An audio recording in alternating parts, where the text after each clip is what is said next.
इससे पहले भी आपके लिए वीडियो लेक्चर प्रिपेयर किए गए हैं। आज भी मेरा एक वीडियो लेक्चर प्रिपेयर किया गया है जो कि what is the payroll and define it's merits and demerits. Payroll किसे कहते हैं, पेरोल क्या है और इसके लाभ और हानि या गुण और दोषों को समझाइए। इस पर मेरा एक वीडियो लेक्चर प्रिपेयर किया गया है जो इस तरह है। What is payroll? Define its merits and demerits. Number first, define of payroll. यदि आपने मेरा इससे पहले का वीडियो लेक्चर देखा है तो उसमें ये समझ चुके होंगे कि पेरोल से तात्पर्य क्या है। तो ये ज़रूरी नहीं है कि मेरे द्वारा समझाया जाए, फिर भी मैं थोड़ा सा आपको बता देता हूँ। पेरोल से तात्पर्य यह है कि जब एक व्यक्ति कोई अपराध करता है और अपराध करने के बदले उस अपराध से संबंधित कानून के तहत जब उसको कारावास, बंदी गृह या जेल में बंद कर दिया जाता है और ऐसा होने के बाद वो उसको मिली हुई सज़ा का कुछ समय या कुछ म्याद पूरी कर लेता है, जब वह अपनी सज़ा का कुछ अवधि कंप्लीट कर लेता है तो उसके बाद उसे पेरोल पर छोड़ दिया जाता है। लेकिन छोड़ने का तात्पर्य ऐसा नहीं है कि आजीवन छोड़ दें, और किसी भी कंडीशन में उसको छोड़ने की जो अवधि है वो बाकी शेष बची हुई सज़ा से ज़्यादा की नहीं होगी। यानी पेरोल मैक्सिमम उतना दिया जा सकता है जितनी उसकी शेष सज़ा बची है, उससे ज़्यादा नहीं दिया जा सकता। लेकिन कम से कम कितना देंगे और कितने समय के लिए छोड़ना है, it is totally depend on payroll officer. यह निर्भर करता है पेरोल अधिकारी के ऊपर कि वो कितने समय के लिए पेरोल पर एक अपराधी को छोड़े। सेकंड, मेरिट्स ऑफ पेरोल, यानी कि गुण या लाभ। क्या लाभ है पेरोल के, क्या गुण है। नंबर एक, use of payroll. Use of payroll से तात्पर्य है कि पेरोल का उपयोग कब कर सकते हैं। ध्यान रखिए, पेरोल का उपयोग जिस दिन उसे सज़ा मिलती है, सज़ा मिलने के बाद जैसे ही वो जेल में बंद कर दिया जाता है और कुछ अवधि अपनी कंप्लीट कर लेता है, उसके बाद उसे हम पेरोल पर छोड़ सकते हैं। कितनी अवधि कंप्लीट कर ले ये डिफाइन नहीं है। भिन्न भिन्न देशों की अपनी अपनी अलग अलग पॉलिसी है। जैसा कि आयरलैंड ने 3 स्टेप यानी कि 3 स्तर पर इसकी प्रिपरेशन कर रखी है। इसके अलावा कुछ देशों में व्यवस्था ये है कि जब एक अपराधी उसे मिली हुई सज़ा का 2/3 भाग कंप्लीट कर लेगा उसके बाद पेरोल पर छोड़ेंगे। तो भिन्न भिन्न जगहों पर भिन्न भिन्न व्यवस्था है, लेकिन ये बात क्लियर है कि वो अपनी सज़ा की बची हुई अवधि के दौरान पेरोल का इस्तेमाल कर सकता है। Second, free to prison influences. जैसा कि आप सभी जानते हैं, जब एक अपराधी किसी अपराध के करने के बाद सज़ा मिलने पर जेल, कारागार या बंदी गृह में बंद कर दिया जाता है तो वहाँ जाकर भी उसे कई तरह के इन्फ्लुएंसेस यानी कि वातावरणों से गुजरना पड़ता है, जो वातावरण उसे परेशान करते हैं।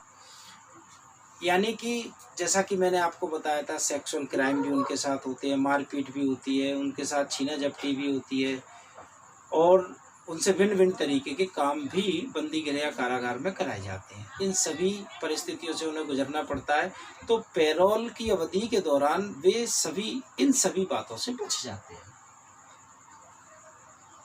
Live a life according to society, यानी कि एक अपराधी द्वारा अपना जीवन समाज के साथ रहकर समाज के अनुरूप जीने का अवसर मिलना। यानी वह अपराधी जो अभी तक जेल में बंद था, जब आप उसे पेरोल पर छोड़ देते हैं तो वो अपने समाज के साथ, बंधुओं के साथ, मित्रों के साथ उसी जीवन को पुनः उसी तरीके से जीना लगता है, उसी तरीके से उसी अनुरूप में जीने की कोशिश करता है, जिससे उसमें जीने की उमंग उत्पन्न होती है और जिसके कारण शायद हो सके वो इस आपराधिक दुष्प्रवृत्ति को छोड़ दे और एक आम इंसान की तरह अपना जीवन व्यतीत करने लगे।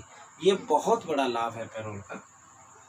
Fourth, economic burden of government. जाहिर सी बात है, जब कारागार में किसी व्यक्ति को निरुक्त किया जाता है यानी दंड स्वरूप उसे जेल, कारागार या बंदी गृह में बंद कर दिया जाता है, तो उसका खर्चा कौन उठाता है?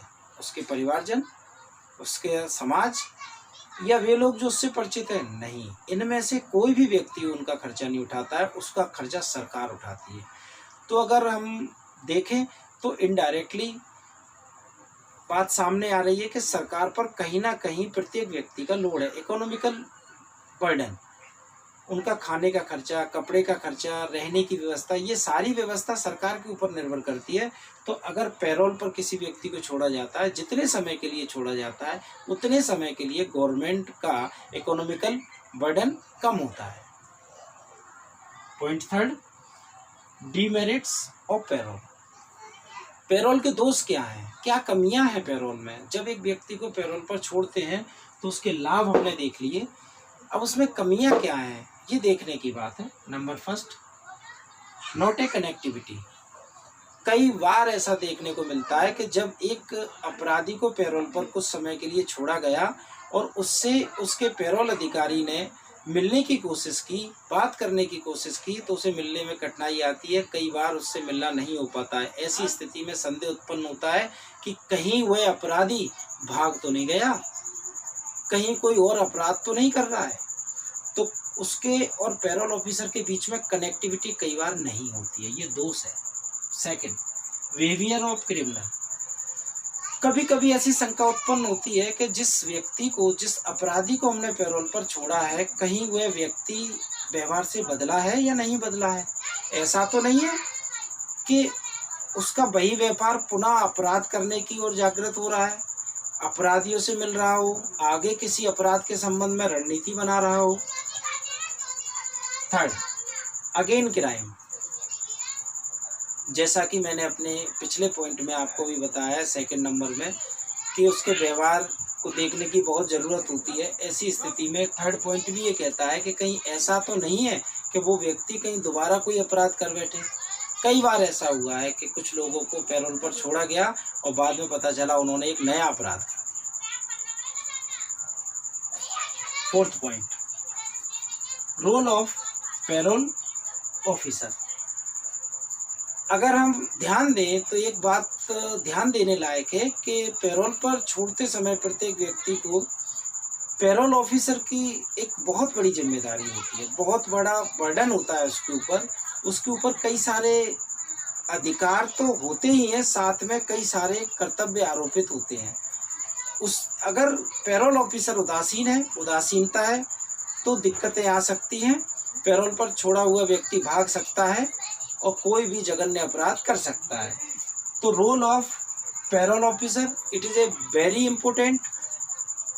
पैरोल ऑफिसर का रोल बहुत अहमियत रखता है। अगर वो उदासीन होंगे तो कहीं भी कोई भी अप्रिय घटना पैरोल के दौरान घट सकती है। Fifth, condition of parole. जैसा कि अभी हमने बात की है और पहले भी बात की है कि पैरोल आपको सशर्त मिलेगी। बिना शर्त के पैरोल पर आप किसी भी अवधि के लिए स्वतंत्र होकर नहीं जा सकते हैं।